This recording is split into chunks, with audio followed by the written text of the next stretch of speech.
This is what the porch turned into an ice cave in the Kolyma village of Sinigorye looks like. Это нормально? Is this normal? Everything is frozen. Everything. It's extremely cold. 10,000 people remain without heating in Lipetsk. Another 40,000 residents have no electricity. March reports. The governor of the Lipetsk region comments on the situation in Russian tradition. I quote, "The situation is difficult, but controllable." With the complete lack of transparency of anything in the country, we don't know what the consequences are. Maybe a lot of people have already died, as it usually happens in such situations, because not everyone has good health in Russia, especially now. And where there is no electricity, this can even affect hospitals and clinics.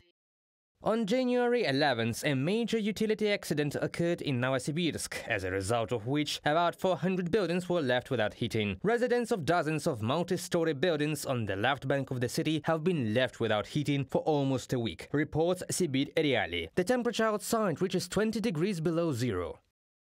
The temperature is already 14 degrees below zero in the flat. We constantly call the housing and maintenance office, the emergency service of the mayor's office. They either don't answer or hang up. As we were told by the management company, they do not have people to work. Resident of Novosibirsk in the commentary to Sibir Reali. Patients and hospital staff in Novosibirsk, Kostroma region and Penza are complaining about cold indoors. Patients have to wear hats and jackets, and in some hospitals doctors have cancelled operations. A large amount of everything is stolen, one can already say, out of habit. There is crazy corruption in Russia, you know, and a minimum amount of money comes to updating communal structures, utilities. But who's responsible for this? Of course, there are thieves in the places and all that jazz, and of course Putin, who built this vertical of power and is very proud of it.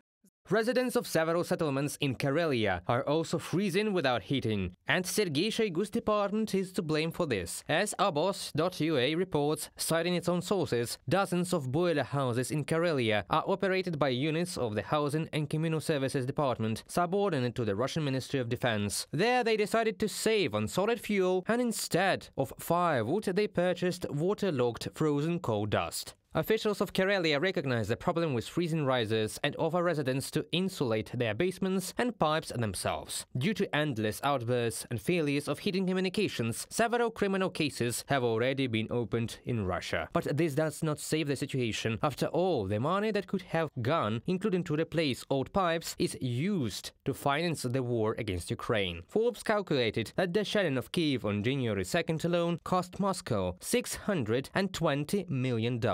Reported by Victoria Smirnova, Pavlo Shtelmach, UATV News.